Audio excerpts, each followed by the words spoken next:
In his nightly address, President Volodymyr Zelensky praised his countrymen for defending Ukraine as the war with Russia entered its 200th day over the weekend.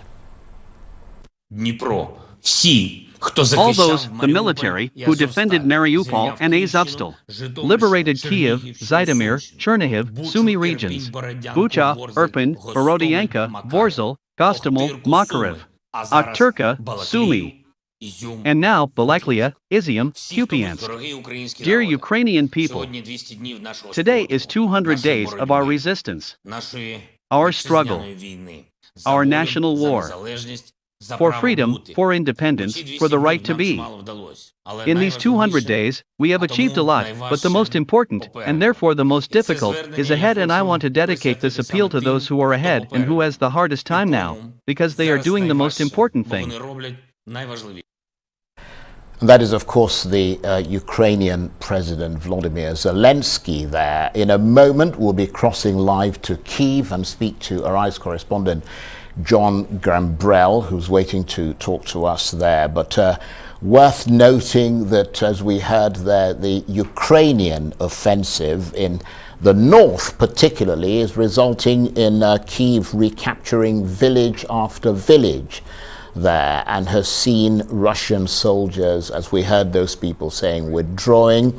So I suppose the big question will be, how much of a turning point is this? But before we discuss that any further, let's get it eyewitness as much as we can. Let's take you to Kyiv now and speak to Arise correspondent John Gambrell. Good to see you, John. So the Ukrainians reportedly making progress in their counter-offensive, but fierce battles still taking place in some areas. I mean, what's the latest news from the war there in Ukraine where you are?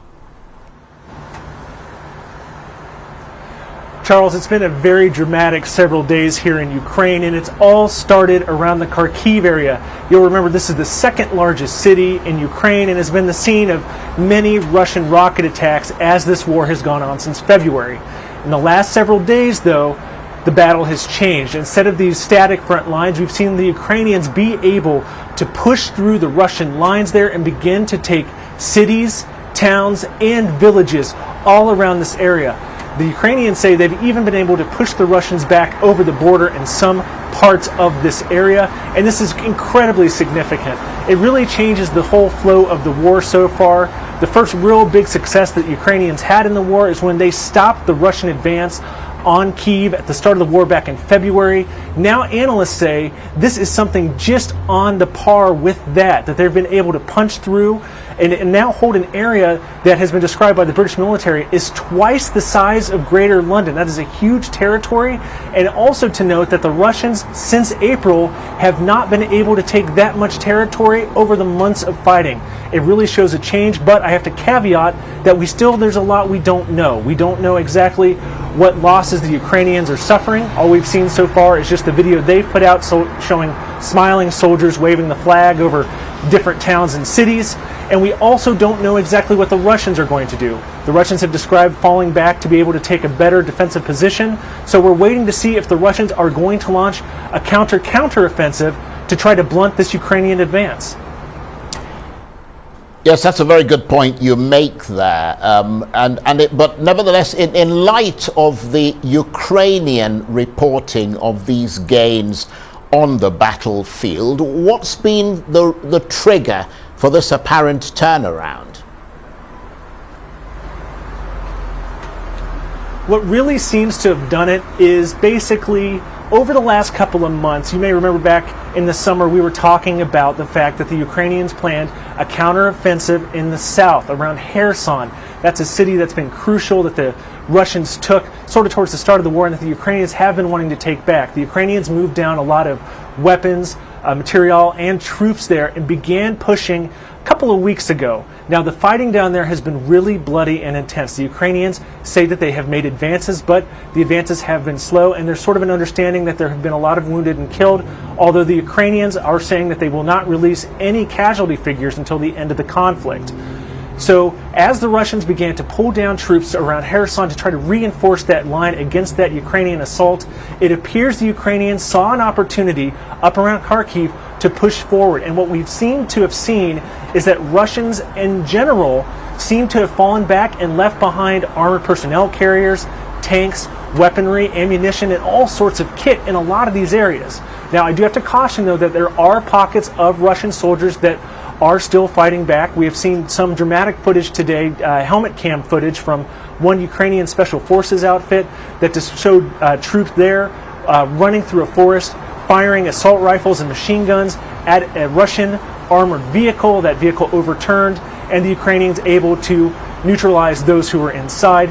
But again, it's only very limited, narrow slits of window into this offensive, and we're still trying to learn more about what may come next.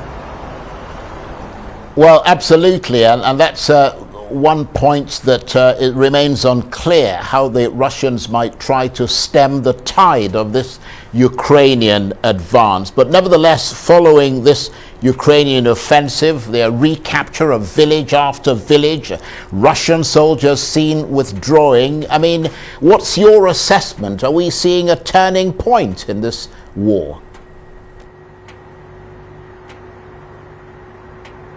A lot of analysts have said, yes, we are seeing a turning point. You know, this is on par potentially with when the Ukrainians were able to blunt the Russian advance to try to take Kiev back in February.